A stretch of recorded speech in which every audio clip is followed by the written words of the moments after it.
You know, it all started one crisp fall morning in that quiet little suburb of Willow Creek. Just outside Denver, picture those cookie-cutter houses with manicured lawns, the kind where everyone waves, but nobody really knows each other's secrets. When I opened my front door to find a bright red violation notice slapped on my mailbox, courtesy of the HOA, accusing me of some bogus landscaping infringement on my backyard fence line.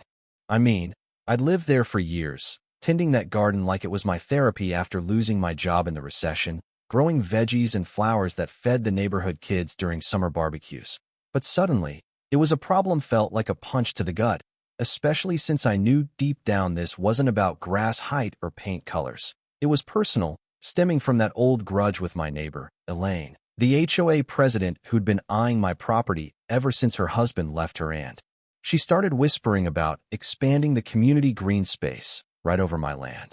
Yeah, Elaine, sharp-tongued, always in those power suits, with her sidekick neighbor Tom, who'd nod along like a bobblehead, had it out for me because I'd turned down her lowball offer to buy my extra acre last year, saying it was family land from my grandpa, and boy, did that sting her ego, turning our once friendly chats over the fence into icy stares and petty complaints that escalated quicker than a summer storm.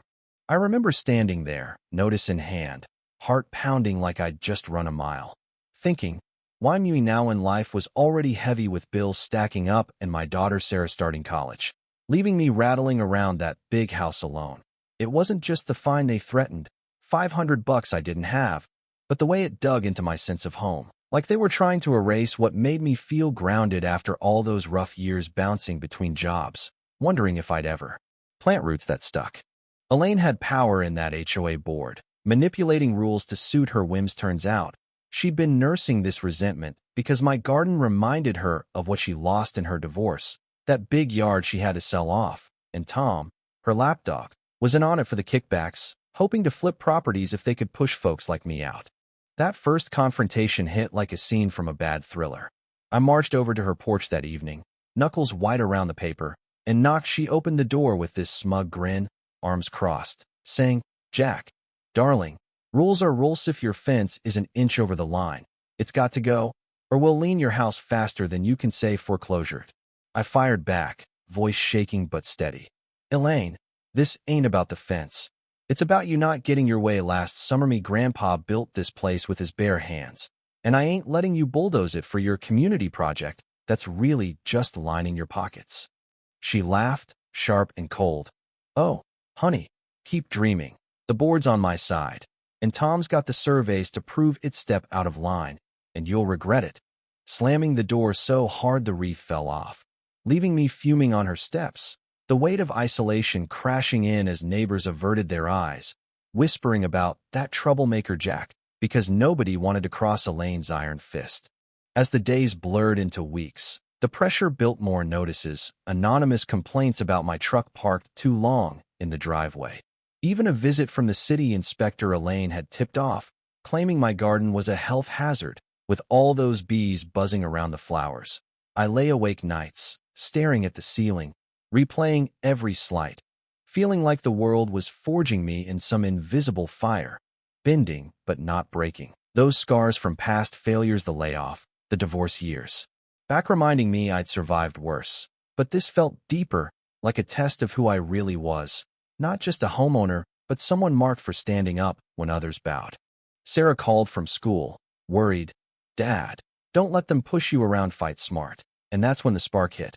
I started digging, literally and figuratively, measuring that fence line myself at dawn, flashlight in hand, discovering it was actually Elaine's hedge encroaching on my property by a foot, thanks to an old survey my grandpa had tucked in the attic. But it went beyond that, talking quietly to other neighbors over coffee, like old Mr. Ramirez next door, who'd grumbled about Elaine finding him for his holiday lights last year because they clashed with the aesthetic, revealing she'd been twisting HOA funds for her own improvements, like that fancy gazebo on community land that suspiciously matched her backyard plans. The conflict gnawed at me. Inner turmoil bubbling. Part of me wanted to sell and run, escape the loneliness shadowing me since my ex left, but another part, fiercer, whispered this was my forge, shaping me into something unbreakable, like that blacksmith story Grandpa used to tell. hammer strikes turning raw metal into a blade. Then came the turning point, that unexpected counterattack that flipped the script like a plot twist in one of those underdog movies. I rallied a few brave souls, including Ramirez and young couple down the street, the Harisas, who'd been hit with similar nonsense over their kids' playset.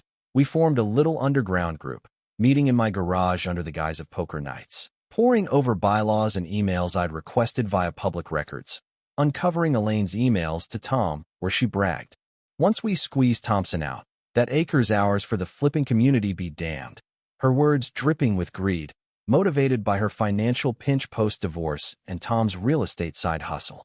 Armed with that, I confronted her at the next HOA meeting, packed hall buzzing with tension, standing up as she droned on about standards, and I laid it out calm but cutting.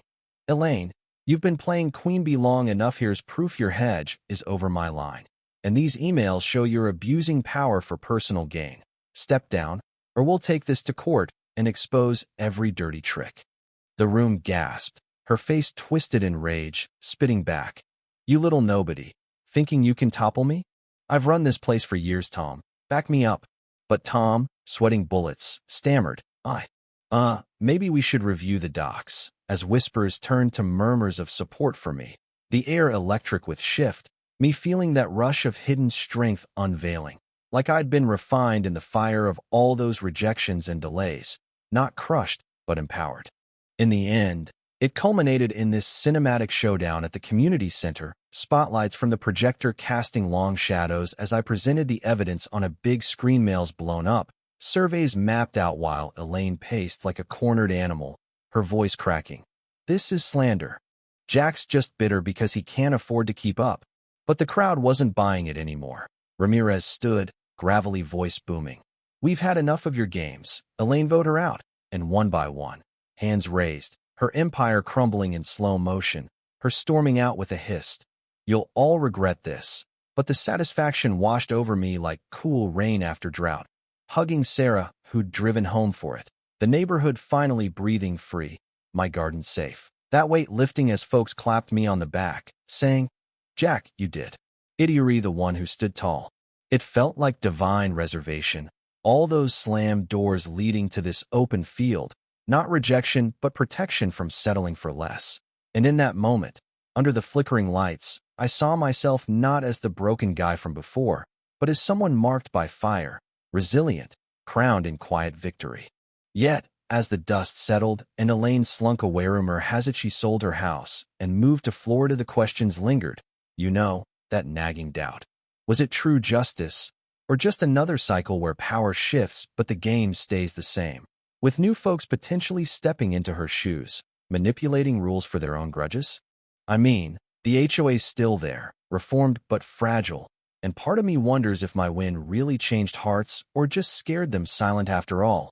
Communities like this thrive on unspoken tensions, and maybe exposing one bully only uncovers more beneath the surface.